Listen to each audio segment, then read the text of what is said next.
I'm Cassie Walker. And I'm Gary Walker, and we are Cherokee foster parents. The deciding factor for us to become a foster home for Cherokee Nation was that we just really felt a calling from God for something for our family. And so we emailed and asked for more information to see if it was a good fit and something for us. And through the process, we just knew this was something that we needed to do and that we've been called to do. Yeah, we had already had a biological son, but at the same time, we felt that we needed to do more because we knew there were kids out there that needed homes, and we would be able to provide a home for them. And so it was really something we were on the same page on, and we decided to go for it. We've been able to foster to the point of adoption, but it's very important for us to keep in mind from day one that the number one reason we foster is for reunification. So we need to provide a stable place for the children to be while their parents are focusing on what's most important. And at that time in their life, the most important thing is getting their life back together, putting the pieces back together so they can build a home and a safe place for the children to come home to.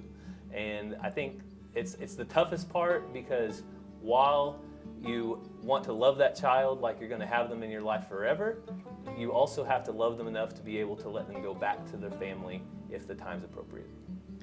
And I think during the reunification, it's really important for the parents who are working on themselves and bettering themselves know that their children are in a safe place, and that they can completely focus on them because they know that their children are being taken care of.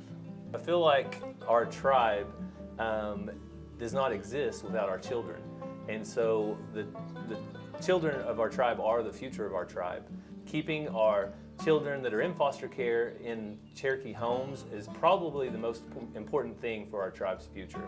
So being able to keep them in tune with the culture and everything that the tribe has for them, including language and language preservation and different things like that, are really important for our children and the future of the tribe. Something that people should know about future children that you may have placed in your home is that you never know what they have come from or been through, but they need stability and love and consistency.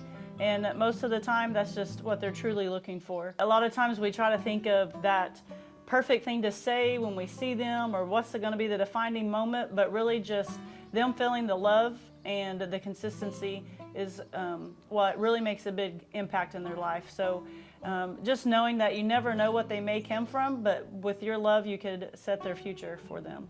Yeah, I think it's all about the trajectory of the child. A lot of times when they are removed for whatever reason, their trajectory is going in a not so great place.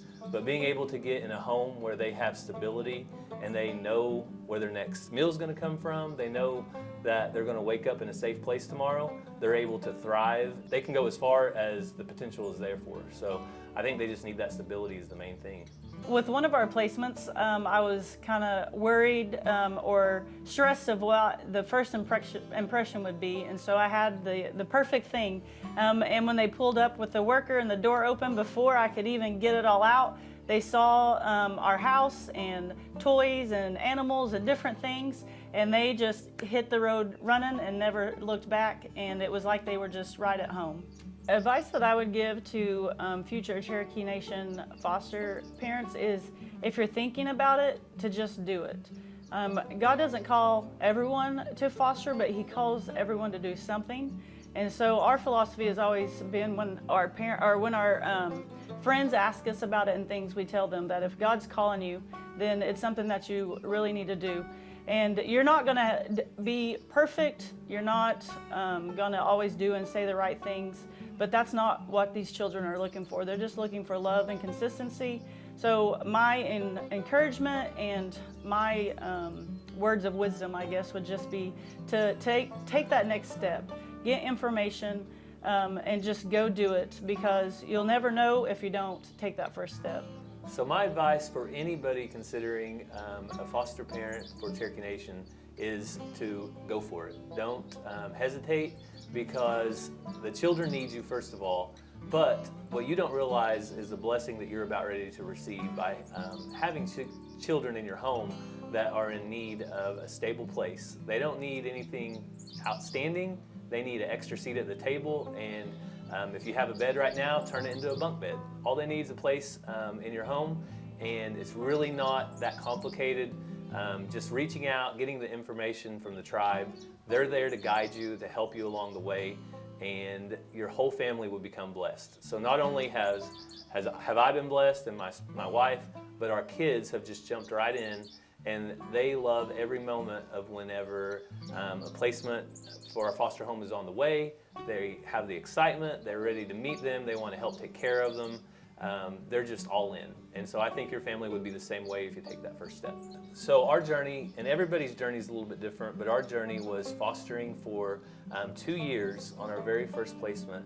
And after that 2 years, reunification wasn't possible, so we did choose to adopt. And so that is something that we wanted to do. And right now we're focused more on fostering. Not saying that adoption is completely out of the question, but we've had several placements that have just been foster only. The great thing about considering adopting through Cherokee Nation is all the resources they have available.